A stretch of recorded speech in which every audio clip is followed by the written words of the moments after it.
जय श्री राम, हर हर महादेव, जय मां विंध्यवासिनी।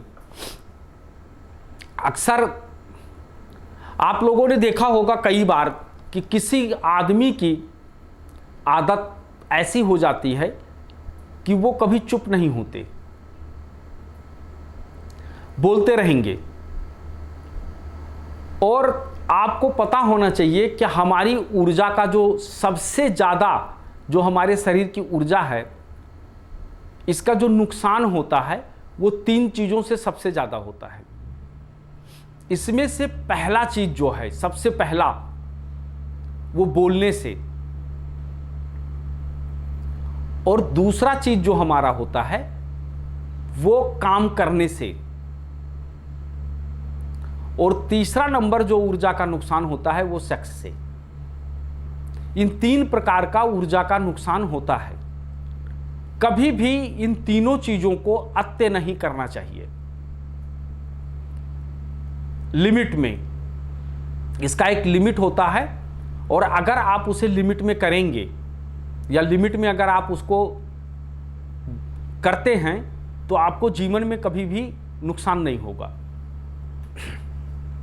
कई बार क्या होता है कि हम लोग किसी भी कार्य को अनलिमिटेड कर देते हैं ज़्यादा, तो उससे क्या होता है, दिक्कत आती है। क्योंकि जो ये हमारा शरीर है, ये कफ, पित्त और वात, ये 3 चीज़ों से बना है। और अगर इन 3 चीज़ों में से एक चीज़ की मात्रा अगर अधिक हो जाए और एक की कम हो जाए तो हमको रोग हो जाता है। इसलिए इनको बराबर बराबर होना चाहिए।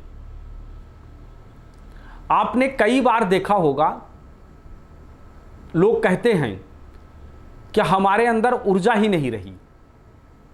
अगर आप देखो कि ऊर्जा का कारक जो हमको ऊर्जा प्रदान करता है वो कौन सा ग्रह है जो हमको ऊर्जा देता है, और जिनकी ऊर्जा से हम बहुत काम कर सकते हैं, हमको कभी थकान नहीं लाती, हम दिन भर काम करते रहते हैं। ऐसे बहुत सारे लोग आपके सन्निकट रहते होंगे जो इस तरीके के होंगे। सबसे पहला नंबर जो तुम्हारा ऊर्जा है शरीर का, ऊर्जा का कारक जो ग्रह है, इसको मंगल देवता कहा गया है। मंगल ग्रह ये ऊर्जा का कारक है। अगर मंगल आपका सही है, अच्छे जगह पे बैठा है, तो आपके शरीर में ऊर्जा की कमी कभी नहीं होगी, और हमेशा आप जो हैं ऊर्जावान महसूस होते रहेंगे, और हमेशा आप जो हैं अब हर काम को करने में सक्षम रहेंगे।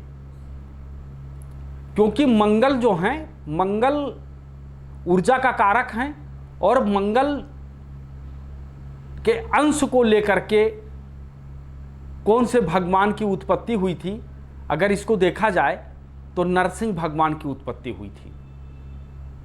और वो प्रगट कहाँ से हुए थे, जिसको हम पूर्व खंभा कहते थे और आज हम उसे पिलर कहते हैं, वो उसको फाड़ करके उसमें से उनकी उत्पत्ति हुई थी। जो ऊर्जावान, बहुत ही ऊर्जावान और ऐसे कांतिमान दिखाई पड़ रहे थे कि लोग उन्हें देख करके थर थर कांपने लगे।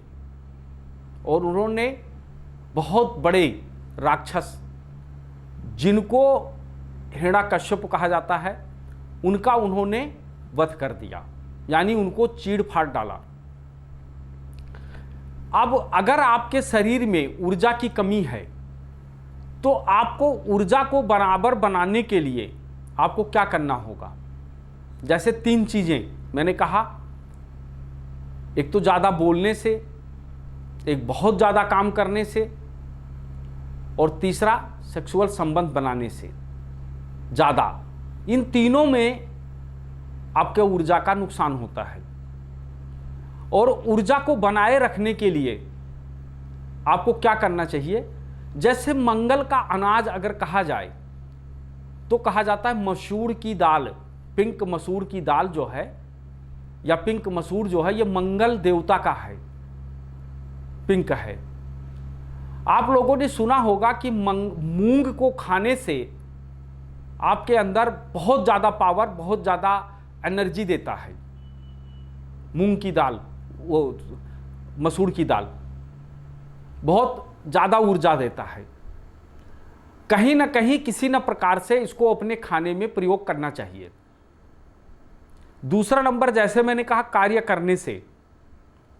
मंगल मल है, मल मल माने पहलवान, बॉडी बिल्डर। आपने अक्सर देखा होगा जिसके अष्टम भाव में मंगल बैठा होगा वो पेट की बीमारी होगी, और जिसके छठे भाव में बैठा होगा वो जिम जाने का बहुत बड़ा शौकीन होगा।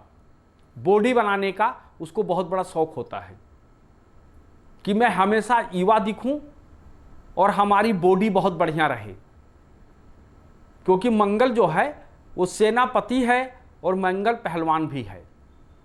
तो ऐसे लोग जिनको ऊर्जा की कमी हो उनको दंड बैठक कसरत करना चाहिए, और साथ साथ में उनको जो है जिम इत्यादि जाना चाहिए। अगर वो जाना शुरू कर देंगे तो 70 साल तक उनकी ऊर्जा कभी कम नहीं होगी। उससे उनके शरीर में हमेशा ऊर्जा बना रहेगा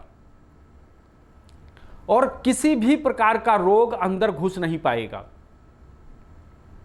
चूंकि मंगल हमेशा आपके जो छठा भाव होता है वो मेहनत का होता है। वहां पर कौन सा ग्रह बैठा हुआ है उस ग्रह के अनुसार अगर आप मेहनत करेंगे तो आपको 100 में 100% आपको फायदा होगा, 100 के 100% होगा, क्योंकि छठा भाव तुम्हारी मेहनत का है और दसम भाव तुम्हारे कर्म का है। कर्म आपका बहुत बढ़िया है लेकिन आप मेहनत नहीं करना चाहते तो दिक्कत आएगी।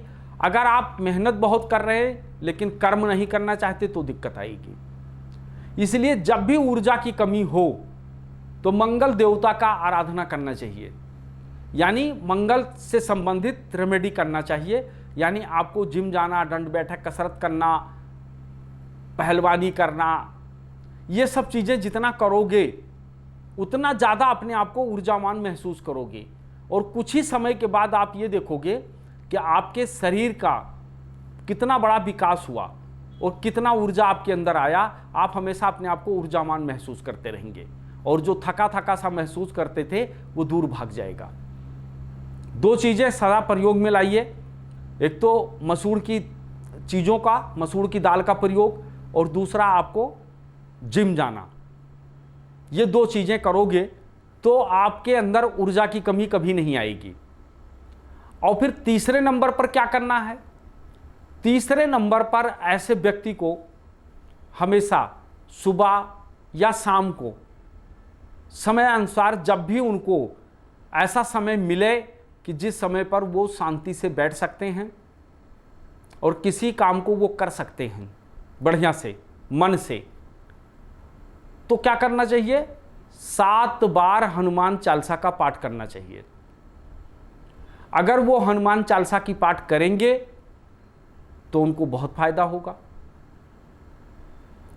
और दूसरे महीना, चौथे महीना, छठे महीना नरसिंह भगवान का दर्शन भी करना चाहिए, उनके मंदिर जाना चाहिए, वहाँ पे प्रसाद बांटना चाहिए, उनसे संबंधित कुछ पूजा पाठ करते रहना चाहिए। अगर आप ये करते रहेंगे तो आपको कभी भी ऊर्जा की कमी नहीं रहेगी और आप सदा चिरयौन बने रहेंगे। जय श्री राम, हर हर महादेव, जय मां विंध्यवासिनी।